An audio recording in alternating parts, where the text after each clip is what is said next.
कुछ भी बोलूँगा तो मुझे ये लगा है कि मुझे इस बड़े भाई का वात्सल्य हमेशा मिला है। उसका नाम मेहदी शॉ। ये मेरे भाई हैं, लेकिन मुझे कभी भी एहसास नहीं हुआ कि मैं मेरे भाई से बात कर रहा हूँ। एक मित्र के रूप में अगर पूछा जाए छपरा में मेरा सबसे अभिन्न मित्र कौन है, तो उसका नाम मेहदी शॉ है। दूसरी बात ये है कि ये बिल्कुल ऐसे ही लग रहा है जैसे मैं कुछ बोलूं तो ये आत्मश्लाघा होगी कि मैं अपने बारे में कुछ बोल रहा हूँ, जैसा भाई ने कहा भी। और असल बात ये है कि ये वो शख्सियत है जिनके बारे में सब कुछ कहें तो फिर भी लगे कुछ नहीं कहा। ये एक मन स्थिति है, और इस स्थिति में मैंने इनसे पूछा था कि मुझे थोड़ा देर प्रिपरेशन, मेंटल प्रिपरेशन की जरूरत होगी कि मैं आप पर क्या बोलूंगा, क्योंकि सुहेल साहब का आदेश है।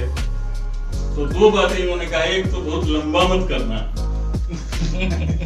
क्योंकि बोलते हो तुम पता नहीं रहता तुमको कि क्या बोल जाओगे और कितना बोल जाओगे।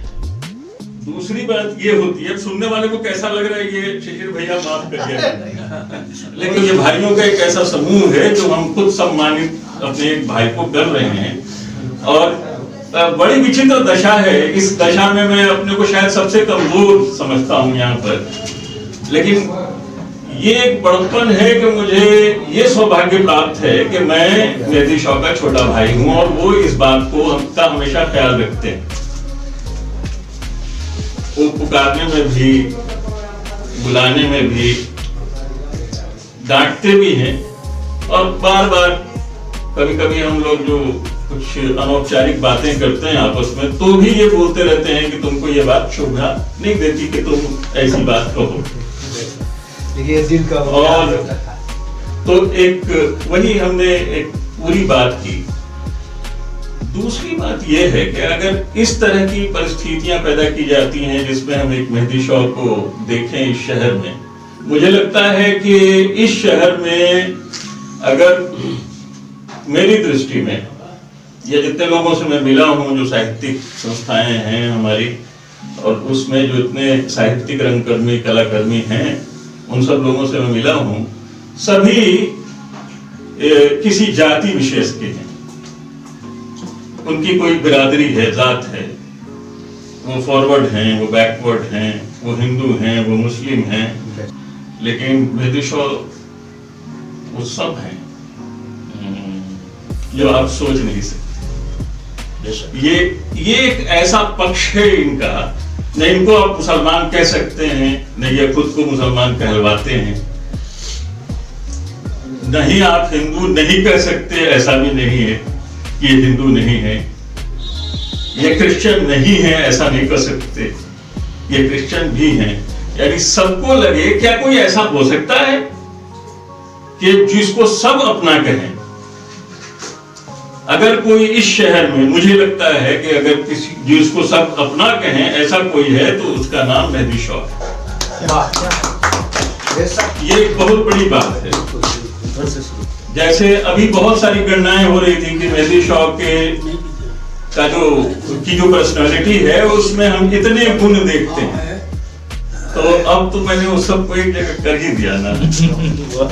एक मनीषी के रूप में देखें, जहां स्थिति ये होती है कि मैं कभी साहित्य रचना करता हूं, कभी हमने इसलिए बोला कि कभी हो जाना वाली स्थिति है, तो मैं सुनाया करता हूं इसको। इसलिए सुनाता हूं ताकि ये बताएं कि इसमें खराबी कहां कहां है, कमजोर पक्ष कहां कहां है। ये कहते हैं ये ट्विस्ट इसका जो है बड़ा कमजोर है यार, थोड़ा बदल लो इसको। ये अंग्रेजी में उसको बताते हैं, लेकिन मैं उसको अपनी पुरातन विधा में समझता हूं। तो एक मनीषी के रूप में हम लोग इनको, अगर हम दधीची के आश्रम की बात करते हैं, जिन्होंने इस संसार के लिए अपनी हड्डियां दान की, तो वैसे ही हम लोग ये समझ लें कि अपने रक्त इस सारंग की भूमि में जो रंगों के रूप में बिखरी है, वो अगर कोई दान कर रहा है तो उसका नाम मेहदी शॉप है। और ये जो कहते हैं, एक कवि हैं हमारे मित्र हैं, उन्होंने कहा कि ये खूने दिल के जो धब्बे लगे हैं कागज पे, मुझे हैरत है जमाने ने क्यों गजल के दी। क्या बात। तो ये खूने दिल के धब्बे हैं जो पूंछियों में हैं। ये तो देखा कि बहुत शौक है तस्वीर का रंग, ये न समझा कि मुसव्विर का लहू शामिल है। तो ये जो हम स्थितियां देखते हैं, ये इन सब स्थितियां ये हैं। दूसरी बात बड़ी महत्वपूर्ण है, वो ये है कि एक बेहतरीन काउंसलर जो ज्ञान है, और दूसरी चीज ये कि परमात्मा ने इनको, इसलिए मैं एक साधक के रूप में इनको देखता हूँ, एक मनीषी के रूप में देखता हूँ कि ज्ञान का कोई भंडार, जैसे मोबाइल आया तो उसके सॉफ्टवेयर इंजीनियर होंगे और उसके हार्डवेयर इंजीनियर होंगे, तो हार्डवेयर वाला पक्ष को छोड़ दें, लेकिन सॉफ्टवेयर की इंजीनियरिंग में जो बच्चे सीखते हैं उसमें ग्रेजुएशन और मास्टर की डिग्री लेते हैं, और उसके बाद जिन तरह के प्रोग्राम पर बात करते हैं, मेहदी शाह कहीं गए हुए वो सब सीख जाते हैं।